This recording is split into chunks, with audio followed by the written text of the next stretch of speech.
Steel का implant लगवाएं, titanium का इम्प्लांट लगाएं, या आजकल जो गोल्ड वाले इम्प्लांट आ गए हैं वो लगवाएं।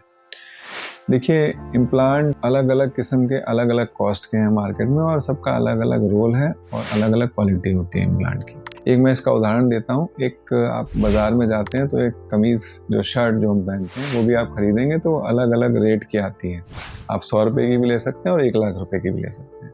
तो जो आपकी क्षमता है उसके अनुसार आपको काम करना चाहिए। दोनों कमीज़ का जो काम है वो आपके तन ढकने का है। इसी तरह से इम्प्लांट जो भी आपके शरीर में पड़ता है वो उसका काम है हड्डी को अपनी जगह पर बैठाए रखना, ताकि वो हड्डी जोड़ने में सहायक। अब बात करते हैं जिस प्रकार का जो हम लोग बात करते हैं क्वालिटी ऑफ इम्प्लांट की।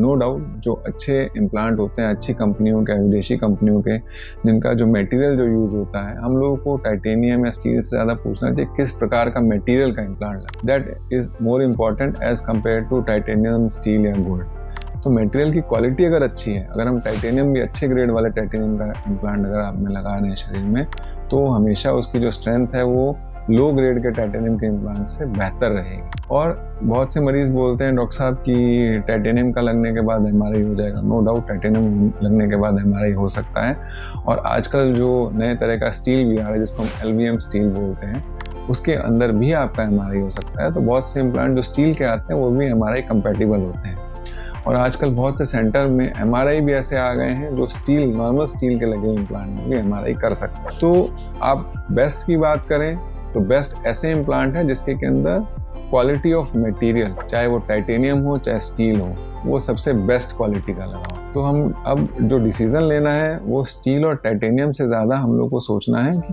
कौन से तरह का हम टाइटेनियम वाला इम्प्लांट लगा रहे हैं, जिसमें कि यूजुअली जो सस्ते थोड़े टाइटेनियम वाले इम्प्लांट हम जो करते हैं वो लो क्वालिटी का टाइटेनियम होता है जिसके अंदर यूज़ होता है, और जो अच्छे जो इम्प्लांट आते हैं, जो महंगे इम्प्लांट आते हैं, उनमें हाईएस्ट ग्रेड, हाईएस्ट क्वालिटी वाला इम्प्लांट आता है।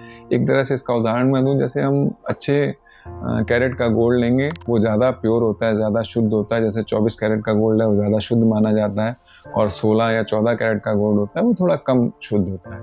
तो सिमिलरली टाइटेनियम के इम्प्लांट भी अलग अलग क्वालिटी ग्रेड के टाइटेनियम के आते हैं। स्टील वाले इम्प्लांट, उनमें बस यही एक परेशानी होती है कि बहुत से सेंटर अभी भी आपको अगर भविष्य में एमआरआई की ज़रूरत पड़ती है तो एमआरआई नहीं करते। दूसरी जो हम लोग बात करते हैं कि बॉडी का allergic reaction towards the implant, तो जो देखा गया है, लिटरेचर बताता है, दुनिया भर के जो इम्प्लांट लगे उनमें देखा गया है कि स्टील वाले इम्प्लांट के प्रति बहुत से लोगों के शरीर की एलर्जिक कंडीशन ज़्यादा होती हैं।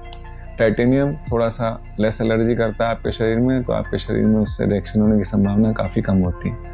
आजकल जो लेटेस्ट इम्प्लांट आ रहे हैं वो गोल्ड प्लेटेड इम्प्लांट आ रहे हैं। तो जो गोल्ड जो मटेरियल है वो सबसे इनर्ट मटेरियल माना जाता है। इनर्ट यानी कि वो आपके शरीर में सबसे कम परेशानियां करता है। तो अगर आपका अफोर्डेबिलिटी का कोई इशू नहीं है तो आप गोल्ड प्लेटेड वाले इम्प्लांट भी यूज़ कर सकते हैं। They are the best as compare to. लेकिन अगर टाइटेनियम में अगर आपको जाना है तो आपको अच्छी कंपनी का, जो कि यूजुअली विदेशी कंपनियां होती हैं जिसमें कि अच्छे ग्रेड का टाइटेनियम यूज़ होता है, वही इम्प्लांट लगवाना चाहिए। धन्यवाद।